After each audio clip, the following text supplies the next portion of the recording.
Right, good morning, good afternoon, good evening, wherever you might be joining us today. Welcome back to the Democracy Development Program podcast channel. I'm very excited for our guest that we have today. We've got Professor Anton Harber, who's the Executive Director of Freexpression. And today we are doing a reflection of South Africa's democratic journey with nearly 3 decades looming around the corner next year since South Africa had its first free and fair elections in 1994. The 27th of April this year is quite an important date, not only for celebration, but most importantly for the reflection on where we are standing with our democratic journey in South Africa. And that's what we're going to be unpacking in today's episode. So without further ado, Prof, one of the first questions I have for you is perhaps in a very short summation, how would you describe South Africa's current positioning with democracy?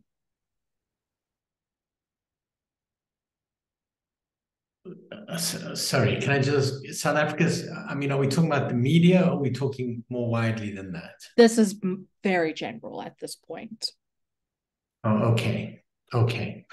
Sorry, I thought we were specifically going to discuss the media. That's why I'm a bit thrown, because clearly that's my area of expertise. Anyway, let me answer your question. Thank you very much, and I'm delighted at the opportunity to discuss these things with you. South Africa's democracy is clearly at a critical point, nearly as it approaches its 30th birthday, which I think follows the pattern of many new democracies, many newly independent countries, in the shift from being led by a liberation movement into the development of the next stage of democracy. But in South Africa, I think it's characterized by something of a crisis of confidence in the constitution, in democracy, in the party that has ruled the country for almost 30 years. So the election we are coming up to is an important and critical test for our democracy.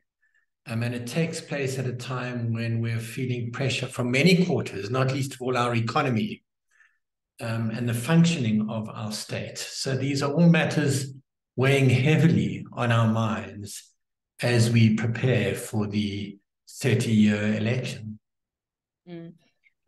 Prof, you mentioned, obviously, your specialty is within the media space. And maybe can you just draw on the relationship between media and political culture, particularly functioning within a democracy? Look, you ask a very interesting question, because the relationship between media and government is always a difficult and complex one. Media is a very important element of any democratic system because it plays the role of independent enforcement of accountability and transparency. So without a free and active and independent and quality media, democracy can't really exist. In South Africa, I would say that we've had a generally good record of much of the media holding the government and the state to account. It's not a perfect record. We've had our lapses, we've had our difficulties, and what I say doesn't apply to all the media. But we've always had some media that's been prepared to enforce transparency and accountability, and we are fortunate for that. It has been sometimes a difficult relationship with the ruling party, the governing party, the ANC, which has sometimes been impatient with the media, partly because we inherited a media and a media structure and a media industry that was formed under apartheid. And so that meant that it was shaped culturally and in many ways by the experience of apartheid. That was a good and a bad thing. It meant a lot of the structure of the media politically and racially needed to change and transform itself, a very big challenge.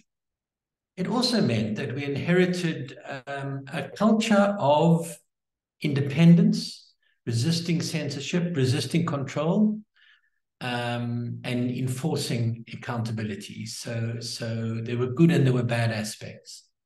But we are now at a critical turning point for our media as well. And that's because we've been seeing the news media around the world having to go through huge changes and adapt to very different economic circumstances. And in South Africa too, it is bringing serious challenges for our existing media. It has meant that some of our most important historical media, like major newspapers, a number of them are in serious trouble. It has meant a shift to online and social media operations, changing the way people produce and gather and consume news. And we're reaching a very serious tipping point in the capacity of the media to deal with those challenges. There's a lot you just brought up there, just regarding the challenges that media is facing, and I'll get to that in a little bit. I just want to go back to the point where you were talking about the structure in which the media had inherited from its transition from pre-apartheid to post-apartheid era. And I think one of the perks of South African media is the diversity of our media and almost the accessibility of our media, particularly when it comes to language. The fact that a person can easily switch on, SABC1, for example, and get the news in both isiXhosa or Zulu and et cetera, something that is accessible to them and that they understand. But then also, to a certain extent, there's been almost critique that the manner in which content can be presented from a cultural perspective can bring in very specific views on how that content is presented to different people. What do you say to that critique? So you raise some very interesting and important points. It's true that we have a media with some diversity. We have a rich media industry in this country, with a number of newspapers, a number of radio stations, and a number of television stations. But there's also gaps in that diversity very clearly. In terms of language, yes, there is language diversity in broadcasting, particularly in radio, which is the biggest medium, but a real lack of diversity in the printed and online media when it comes to language. When it comes to the political positioning of our media, I would say that in a country which has a very wide range of political views from far left to far right, the media is overwhelmingly concentrated in the center or somewhere near the center. So I'm not sure it always reflects the diversity of our opinion in this country. So, we have more diversity than many countries, but I don't think you ever have enough diversity, and there's certainly gaps in the diversity we've had in this country. When you talk about the journalistic culture and practices of this country, I think what's interesting was that under apartheid, we had quite diverse cultures in the English, the Afrikaans, and the Black press. And I say the press because I think those cultures were defined by the then quite dominant print media. And there were different practices and cultures in those groupings. What has happened since apartheid, I would think, is that what you would describe as the largely English, largely Western culture and practices have been dominant, for better or worse. The Afrikaans press moved from the kind of authoritarian press they had before to something more like the liberal democratic model I'm talking about. And the Black press, I think, as well. We've always had an important independent, and you could call it alternative media, not always, but in critical political periods, we've had an important alternative media. And sadly, that has largely fallen away in democracy, which also has affected our diversity. So it's a complex picture with good and bad elements. Let's go to those bad elements, the critical point in which media is sitting right now. The fact that newspapers now need to move towards online platforms, or even, I think the other day I saw one of the big news outlets that was already online now diversifying themselves onto social media with a TikTok page to give this brief summation of what's happening in the world. And I want to link that particularly with the needs of young people in this democratic culture that we have, where there's articulation from the youth in South Africa that they encourage media to be having an online presence because that is what is digestible to them. They encourage media to have a TikTok page account in which they explain all these headlines. What is the benefit of this online presence, number one, but also what's the back end of it in terms of those that want to have the traditional newspaper in front of them on a Sunday morning with a cup of tea and feeling as though they're engaging truly with what's going on in the world, particularly at a time now where with social media, not only is it decreasing itself in terms of how long segments can be. On average, TikTok allows someone to upload a video that's maximum 3 minutes long. How do you condense big headlines, to that 3 minutes long, making the information accessible, but still catering to the audience that wants that piece of paper? Yes, well, the growth of the internet and of social media has been an enormously valuable tool for journalism and the news media. There's no question it's enhanced our work in many ways. And what it's also allowed for is for the propagation of news and ideas and opinions outside of the gatekeeping of the traditional media. And that is often a healthy thing, in that there was tight gatekeeping in the traditional media scenario, whereas now there's a more of a free flow of opinion where citizens have access to the audience directly rather than going through all those gatekeepers. It has raised a number of issues and problems, though. One of them is the resurgence of disinformation.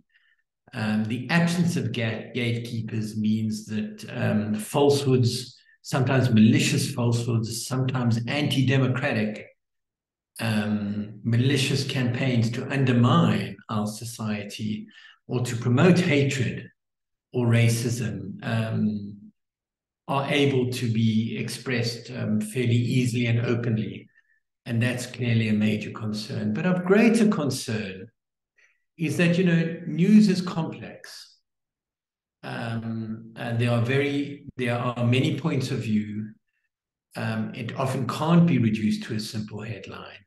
And of course, the real danger with social media is that it all has to be crisp, short, and you cannot always capture the complexity of news developments in that format. So one hopes that over time, young people will consume through multiple platforms that, yes, allow for quick, sharp news headlines, but also takes them to more detail, more depth, more diversity of analysis, and more analysis generally. So we're in a phase of adapting and developing and trying to meet the challenges, the very, very big challenges and opportunities that are thrown up by social media.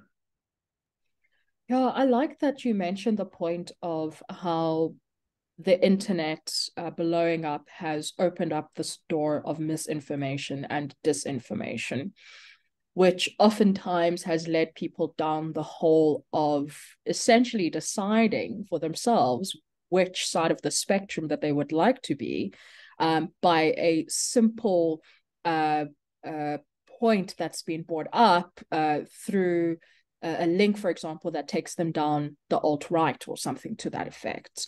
In those moments where a person does engage with something that is short and concise and brief, but that thing that is short and concise and brief leads them to an analysis that is dangerous and almost harmful to society, what role can media play in that moment to step in and say, well, but the information you're reading right now is false? It's dangerous rhetoric. It's rhetoric that can place another human being's life in danger. And perhaps I know I'm maybe speaking a little bit more broadly with things that have been happening, for example, in America with the gun shootings, etc. But very easily, this side in South Africa, someone can say maybe that person was justified in doing what they did because I read somewhere A, B, C, and D. Yes. How do you think media can navigate themselves through that very dangerous line of truth and misinformation and disinformation? Well, I think there's a few elements to the question you're asking. The first is that what will become increasingly important and valuable is media that has credibility.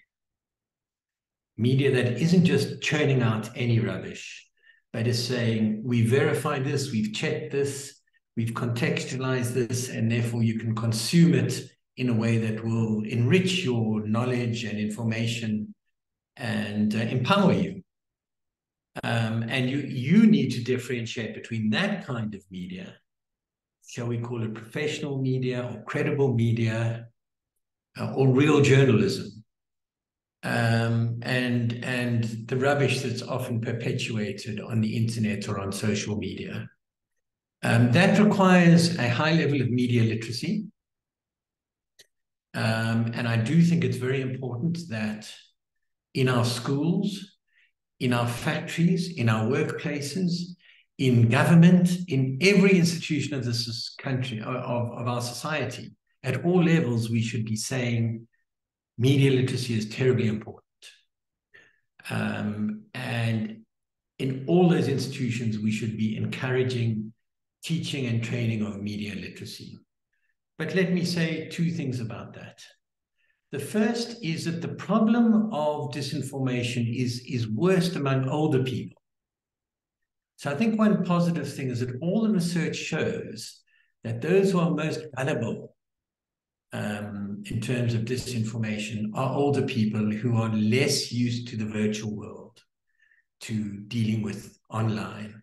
Interestingly, young people who've grown up as digital natives, who grew up and understand that world and that culture and that practice, are more discerning about disinformation and information. And I think that's a positive thing. The second is that the production of credible, trustworthy, professional journalism costs money, and we're grappling for how that should be paid. So the other thing we have to get across, I think, to consumers is that if you want good, reliable, trustworthy journalism and analysis and information, it has to be paid for in some way. Whether it's you pay as an individual, or the state pays for it, or whoever pays for it, it has to be paid for. And that's an adjustment we have to go through and accept in order to ensure that we meet that need for reliable, trustworthy, proper, professional journalism. Prof, let's bring it down a little bit now to the 2024 elections that are just around the corner. And the fact that we know that media is extremely crucial at this moment in terms of how different political parties are relayed, how different manifestos are perhaps put out into the public, the different views political parties have. and the reporting of the engagements within political parties. And I know most recently, a lot of focus on the media has been within the local context, how coalition governance has been working out or hasn't been working out to a certain extent. And considering the fact that there's projections that we might be seeing this coalition governance coming up into the national elections, what do you think is the role of media in terms of election information, number one, but number two, in terms of how they portray and convey different political parties, not just mainstream political parties, but upcoming ones as well? So media is clearly very central to any election in ensuring that citizens go to the polls well-informed, well-equipped to make the decisions that will affect their lives, that they're not just making them, based on disinformation or conflictual information, but they go well-informed to make those decisions. I think media has a special responsibility in election time to ensure that it is balanced, that it covers all political parties and fully, and that it asks the right questions, holding all to account. So I think there's often a danger that elections are covered like a rugby game. You know, this one's in the lead. This one just scored some interesting points. The captain here is being sent off the field, and it just follows it in that kind of way. And it's very important that we step back and say that we've got to question every party and every candidate. One, for the quality of the candidates and the leadership they're offering, their character, their records, etc. And two, for a close examination of alternative policies.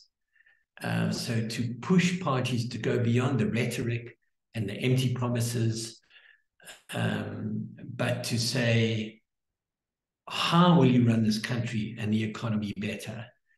Let's look at your track record as an individual or as a party, to ask all these difficult and tough questions, to ask them of everyone, because it's the answers to those questions. In a way, those questions define the information that people will use to make their decision. That kind of questioning is terribly, terribly important, so that we don't just treat it like a rugby game, but treat it as something in which people need to know the answers to some very important and difficult questions. I think you touch on something that we had spoken about in our previous podcast, of the fact that in a healthy democratic culture, their society needs to feel like democracy is a lived experience. It's an everyday experience, and not just those moments where the rugby game is coming up. And almost to a certain extent, then that extends definitely to media, that we know that there's going to be special segments just around the time that the elections are going to come up, and it's just who do you think is going to win and who's going to make it, etc. So that's all that's going to be pumped in. But now, in this moment, are the most critical times in which our leaders can be held into account, questioning them. What are they bringing to the table? So people have enough time to be informed, enough time to go read the manifesto, to consult. Is this truly what I want to go towards to? And I definitely think our media culture has a long way to go with regards to bridging that. And then, Prof, maybe just one last question before I let you go. I think Freedom Day, even though now today South Africans are very happy that there's just a public holiday where you can braai and relax for a little bit, just back on again on a general front, right? That day for many South Africans was a day of hope and a day of dreaming of what they would like their society to look like. And for many, they feel as though that dream is dying out. For others that weren't even born when that day had arrived, it feels as though it's such a foreign concept to them that you can even have hope in today's society. I just want you to tell me, what is the importance of protecting democratic legitimacy and a political culture that roots itself in democratic values? There's no question, as I said earlier, that our democracy, our constitution are looking wobbly because many young people have lost faith in the institutions of democracy and the functioning of democracy and its capacity to deliver. There's no question that to restore that, we have to get our economy back on track. We have to get our economy growing, and people have to feel the benefits of democracy in their everyday lives. Not promises, not hope, but rooted in their everyday life has to show not that everyone is going to be happy and wealthy and comfortable and safe, but they should feel that they are happier and wealthier and safer than they were previously, that we're moving in a direction where democracy is delivering those very important fundamentals, not delivering ideas and promises, but real change to everybody's daily life and challenging the inequalities that still so trouble our society. So that's what's important to me. That's what people need to feel if they're going to keep faith in democracy and our constitution. Perfect. Thank you so much, Prof. Harber, for this conversation. It was very enriching and I enjoyed it. We're looking forward to hosting you at our media summit, which is coming up on the 18th of May. Ladies and gents, be on the lookout for that on our social media platforms, and Prof. Harber will be elaborating on this conversation in greater detail. And we look forward to hosting you, Prof, and we look forward to hosting you, our audience, at that event. But otherwise, let me end the podcast over here. Prof, thank you so much. Do appreciate it. To everybody else listening at home, thank you very much for joining us. We cannot wait to have you listen to our next podcast.